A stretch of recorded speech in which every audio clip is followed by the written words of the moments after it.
100 ఏళ్ల క్రితం క్రైస్తవ వ్యవస్థ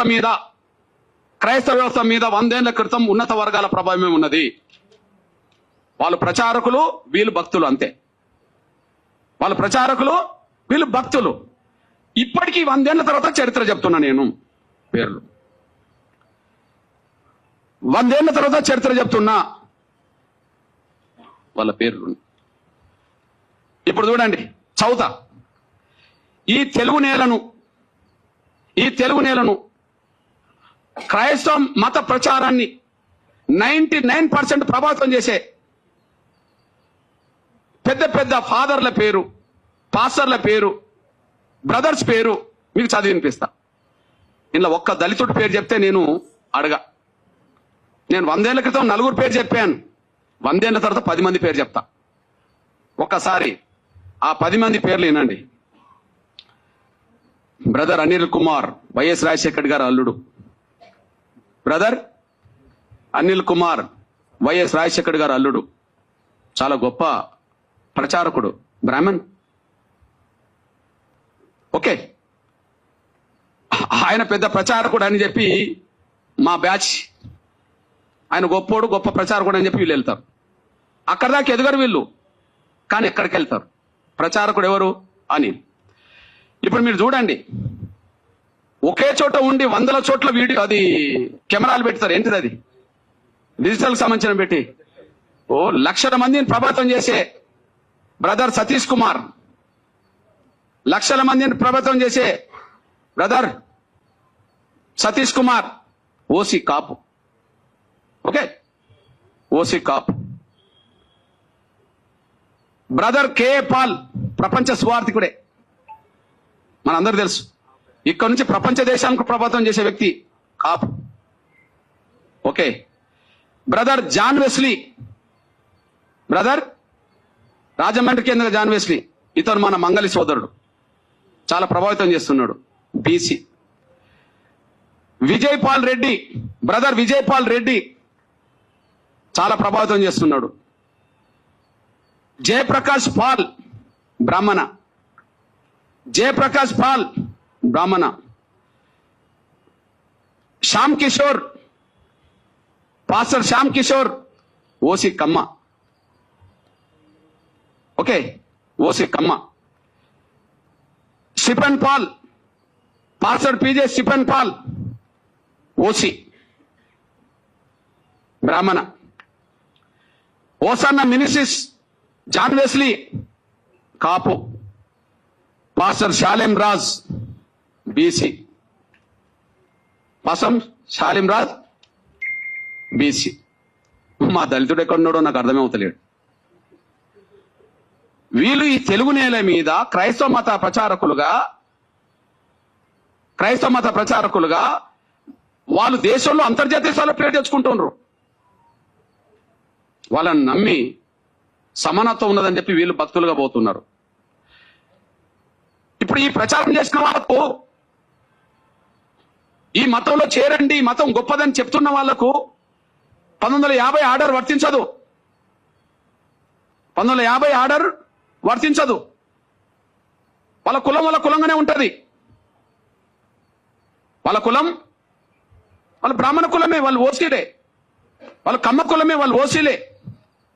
మా మంగళ సోదరుడు బీసీనే, కాపులు ఓసీనే అక్కడ కదా, కమ్మ వాళ్ళు ఓసీనే.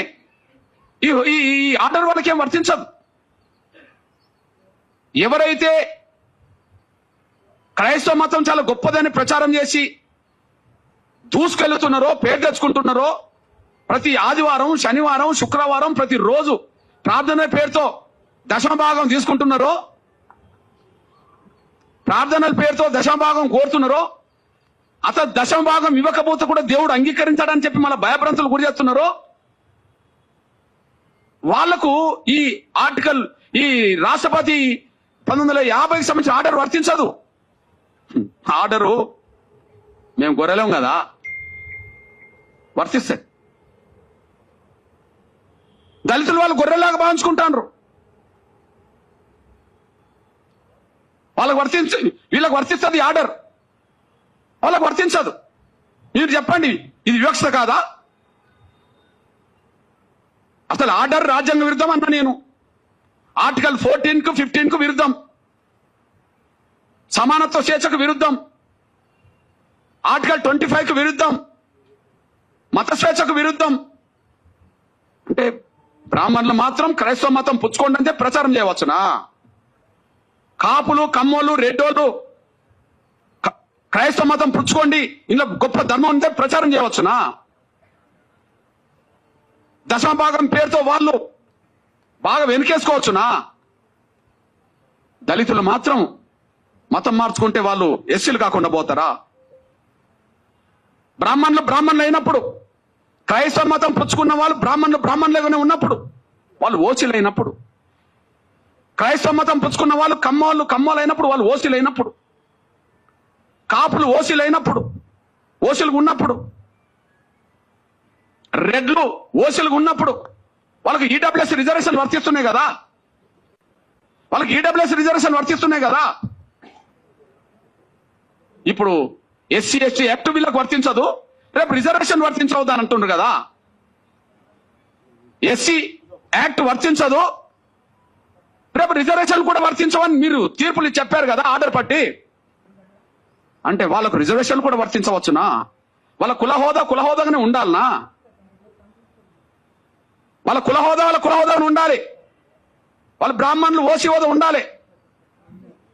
వాళ్ళు క్రైస్తవ మతం పుచ్చుకున్నా ప్రచారం చేసినా వాళ్ళ ఓసీ హోదా పోతలేదు, వాళ్ళ బ్రాహ్మణ కులం హోదా పోతలేదు, కమ్మల హోదా పోతలేదు, రెడ్ల హోదా పోతలేదు, కాపుల హోదా పోతలేదు. చివరికి మా బీసీలు కొంతమంది ప్రచారకులు, మత ప్రచారకులు అవుతే వాళ్ళ హోదా బీసీలు గాని మంగళగానే ఉంటది. ఇక్కడ దళితులు మాత్రం మా మీద వివక్ష ఉన్నది నిజమే కదా, పోనీ మతం మార్చుకుంటా అంటే పోతా అని చెప్పి నమ్మిపోతే ఎస్సీ హోదా రద్దు చేస్తారా? ఇది వివక్ష కూడిన ఆర్డర్ కాదా? ఇది రాజ్యాంగ విరుద్ధం కాదా? ఇది వివక్ష కూడిన ఆర్డర్ కాదా? ఇది రాజ్యాంగ విరుద్ధం కాదా?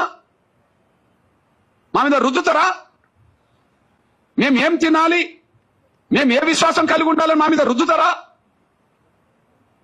మేమేం తినాలి, ఏ బట్టలు కట్టుకోవాలి, ఏ విశ్వాసం కలిగి ఉండాలని రుద్దుతారా? ఆ రుద్దడం అనేది రాజ్యాంగ విరుద్ధం కాదా?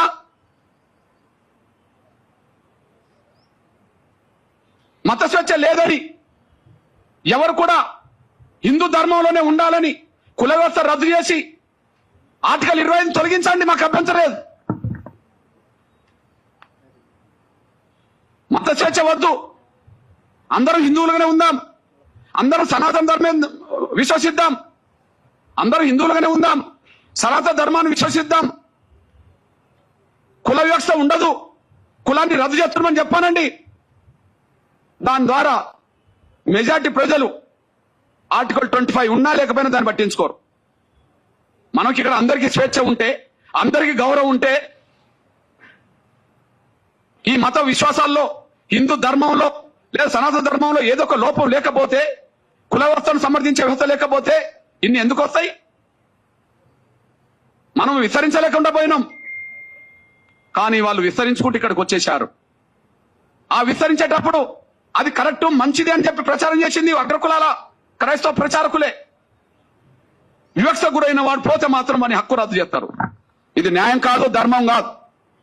ఇది గాంధీ కుట్రలో భాగం. ఇది గాంధీ కుట్రలో భాగం. గాంధీ ప్రత్యక్షంగా ఉండి కమ్యూనల్ అవార్డు అమలు కాకుండా అడ్డుకున్నాడు. గాంధీ పరోక్షంగా ఆనాడు రాజ్యాంగ సభ చర్చల్లో దళిత క్రైస్తవులకు రిజర్వేషన్ అవసరం లేదు, మేము అందరూ సమానమే అని చెప్పి 4 క్రైస్తవ అగ్రకులాల క్రైస్తవ పెద్దలతో అన్న రాయించుకున్నాడు. ఇది కుట్ర. నాటి నుంచి నేటి వరకు వివక్ష కొనసాగుతుంది. నాటి నుంచి నేటి వరకు వివక్ష కొనసాగుతుంది. ఈ నేపథ్యంలో స్పష్టం చేస్తున్నాం. పోనీ అంబేద్కర్ అభిప్రాయం స్పష్టంగా ఉన్నది. అంబేద్కర్ విలువనిస్తుండ్రా? మేము అంబేద్కర్ను గౌరవిస్తామని మాట్లాడుతుండ్రు కదా, అంబేద్కర్ ప్రపంచ మేధావని మాట్లాడుతుండ్రు కదా, అంబేద్కర్ గొప్ప రాజనీతిజ్ఞుడు అని మాట్లాడిండు కదా. మరి ఆయన అభిప్రాయానికి విలువనియాలి కదా, ఆయన అభిప్రాయానికి విలువనివ్వాలి కదా. ఈ దేశంలో మత వ్యవస్థ కంటే మత వ్యవస్థను మింగింది ఇప్పుడు కుల వ్యవస్థ కదా. ఏదో అంటారు చూడు, పాముకు పాలు పోస్తే కాటేయకుండా ఉంటుందా అంటే, సనాతన ధర్మంలో కులం లేదనేటోళ్ళు ఉన్నారు, సంతోషమే. హిందూ ధర్మంలో వివక్ష లేదని ఉంటారు, సంతోషమే. మరి సనాతన ధర్మానికి కులానికి సంబంధం లేనప్పుడు, హిందూ ధర్మంలో వివక్ష లేనప్పుడు కుల వ్యవస్థ మనకు అవసరమే లేదు కదా.